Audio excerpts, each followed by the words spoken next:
今天这个卤鸡蛋必须给它吃完，一下子做太多了。这2天一直吃，还有2、4、6、8个，吃不动，不能太久，因为我自己做的这个卤汁啊，没有添加剂嘛，所以最好还是不要卤太久。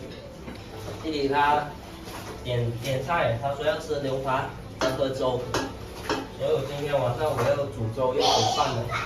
在深圳买芥蓝真的是跟买彩票一样，有时候买到好吃的还可以，那买到不好吃的是真的难吃。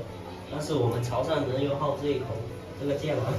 弟弟今天早上他一直咳嗽，然后班主任打电话来，就去把他接回家了。下午就在家睡了1个下午，然后起来后又不怎么咳嗽。卤鸡蛋，在店里拿了一盒牛排，这煎给小孩吃。这里酸菜炒瘦肉，炒个芥蓝，小火煎牛排，不要太过火，也不要太焦，小孩很喜欢。这种黑胡椒是不辣的。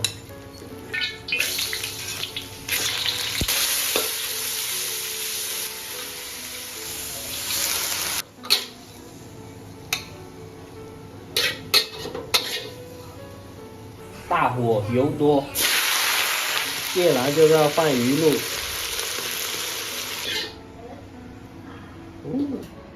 就感兴奋旺搞定。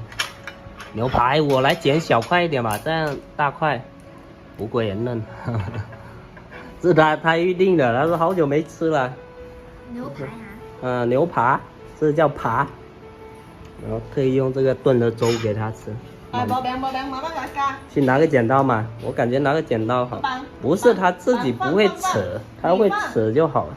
你看他现在就不咳嗽了，我不知道他是什么。我觉得他就是潜意识觉得他自己在咳嗽，然后就自己会加多一点，这个因素比较多。这个控制不了的，像那种知道是控制不了，但是热咳，因为我经历过嘛，对，就这样，等一下就喉咙很痒，然后对，又来。明天煲点那个补煮的汤给他喝。男人味，现在男人味真的很重。哎，一到夏天，这个每天不知道要凑多少次。你要粥是吧？好，我晚上就煮了2碗饭，我跟小小一人1碗。来，我问你强。弟弟，你咳嗽不要吃鸡蛋，你就吃牛肉还有猪肉，好吧？鸡蛋。啊，对。蔬菜。对。这天气吃粥多爽。是。都不好吃。还好，弟弟跟你一样喜欢吃粥，不然是3票对1票，你是？我不喜欢这样子的，我喜欢比较稀一点的，你这个比较稠一点。他没在潮汕老家长大，但是我不知道他为什么就会喜欢吃粥，因为我这个人不煮粥，偶尔3姐会煮1次粥给他吃，但是他就是喜欢它吃。这个会咬，这个就不算很硬，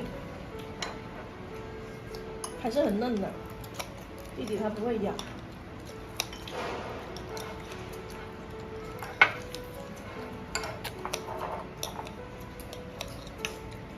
你要把它刷正了，生菜这种生菜你都不放